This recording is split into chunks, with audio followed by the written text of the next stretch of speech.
ვაშინგტონში სავალუტო ფონდისა და მსოფლიო ბანკის ღონისძიების ფარგლებში საქართველოს დელეგაცია შეხვედრებს მართავს, მათ შორის შეხვედრები გაიმართა სავალუტო ფონდის, მსოფლიო ბანკისა და აზიის ინფრასტრუქტურის საინვესტიციო ბანკის წარმომადგენლებთან.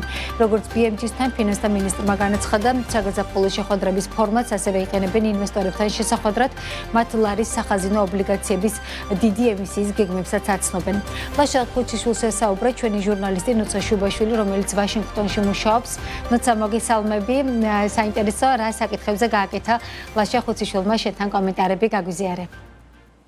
ნინო, მოგესალმებით კიდევ ერთხელ ვაშინგტონიდან. დიახ, გუშინ ჩვენ გქონდა შესაძლებლობა, რომ საქართველოს ფინანსთა მინისტრს ლაშა ხუციშვილს გავსაუბრებოდით. როგორც ცნობილია, ფინანსთა მინისტრი უკვე შეხვდა საგაზაფხულო შეხვედრების ფარგლებში ვაშინგტონში, როგორც სავალუტო ფონდის მმართველი დირექტორის მოადგილეს, ასევე უშუალოდ ახლო აღმოსავლეთისა და ცენტრალური აზიის დეპარტამენტის უფროს ჯიჰად აზურს. ჩვენ პროექტში ბუნებრივია დავინტერესდით თუ რა ფორმატში გეგმავს საქართველოს მომავალში სავალუტო ფონდთან ურთიერთობის და პარტნიორობის გაგრძელებას. ლაშა ხუციშვილი ჩვენთან საუბარში კიდევ ერთხელ ამბობს, რომ ამ ეტაპზე დღის წესრიგში საქართველოს მთავრობა და ხელისუფლება არ აყენებს სავალუტო ფონდთან ახალი პროგრამის დაწყების საკითხს, რადგან ლაშა ხუციშვილი კვლავაც ამბობს, რომ ქვეყანას ამ ეტაპზე არ სჭირდება დამატებითი ფინანსური რესურსი და თუ კი ამის საჭიროება დადგება, მისი თქმით სავალუტო ფონდი მზად იქნება, რომ მიიღოს ეს წიადადება საქართველოსგან. რაც შეეხება საკითხს თუ რა თემებზე და საკითხებზე იქნება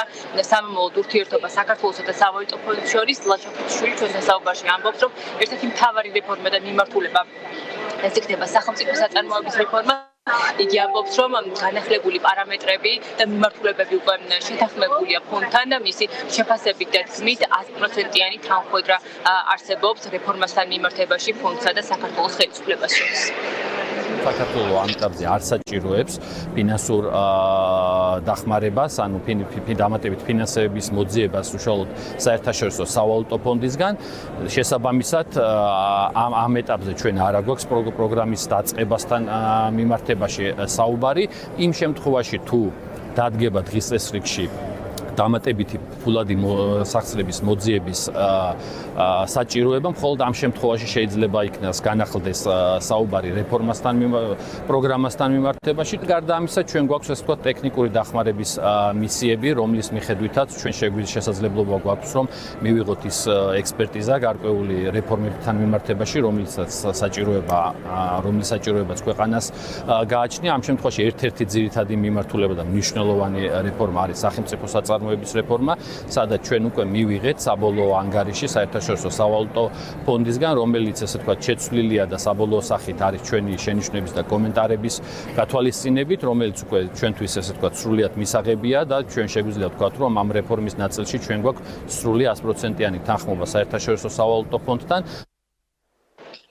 ფინანსთა მინისტრმა და საქართველოს დელეგაციამ ვაშინგტონში ასევე გამართეს შეხვედრები აზიის ინფრასტრუქტურის საინვესტიციო ბანკთან და როგორც ჩვენთან საუბარში ლაშა ხუციშვილი ამბობს, ეს საერთაშორისო საფინანსო ორგანიზაცია საქართველოში მათ შორის განიხილავს ისეთი პროექტების საფინანსებას, როგორიცაა პირობითად ანაკლის ღრმატლოვანი პორტთან მისასვლელი საგზაო ინფრასტრუქტურა. ასევე ლაშა ხუციშვილის თქმით, საფინანსო ორგანიზაციას ინტერესი აქვს, რომ საქართველოს ენერგეტიკაში განახორციელოს ინვესტიციები, მათ შორის კერძო სექტორის მიმართულებით, ხარისა და მზის ნაწილშიც.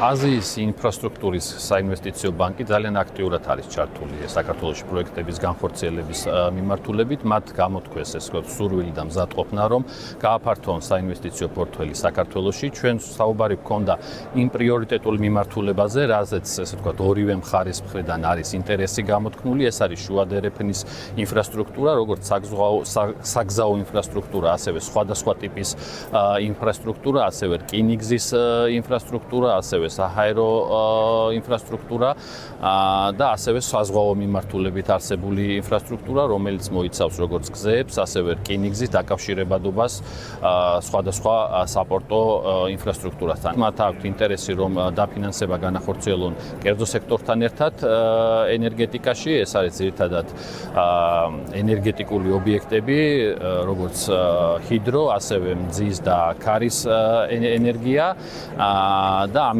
მიმართულებით მათ ინტერესი აქვთ, რომ მონაწილეობა მიიღონ დაფინანსებაში როგორც კერძო სექტორთან, ასევე სახელმწიფოს მიერ განხორციელებულ პროექტებში. კიდევ ერთი საკითხი, რადგან ჩვენთან საუბარში ლაშა ხუთიშვილმა ყურადღება გამახვილა, ეს არის ფინანსთა სამინისტროს მიერ დაგეგმილი შედარებით დიდი მოცულობის ლარის სახაზინო ობლიგაციების აუქციონი. ფინანსთა მინისტრი ჩვენთან საუბარში ამბობს, რომ წელს იგეგმება ფინანსთა სამინისტროს მხრიდან დიდი მოცულობით ფასიანი ქაღალდების გამოშვება და იგი ამბობს, რომ მათ შორის ვაშინგტონში გამართული საგაზაფხულო შეხვედრების ფარგლებში ისინი საერთაშორისო ინვესტორებს კიდევ ერთხელ წარუდგენენ შესაბამის წიანდადებას. ლაშა ხუთიშვილი ამბობს, რომ მათ შორის ევრობონდების რეფინანსირების მიმართულებამ აჩვენა, რომ საერთაშორისო ინვესტორების ინტერესი არსებობს საქართველოს მთავრობის ლარის ობლიგაციების მიმართულებითაც, რომელთა გამოშვება, როგორც თქვი, წელს ადგილობრივ ბაზარზე ლარში იგეგმება.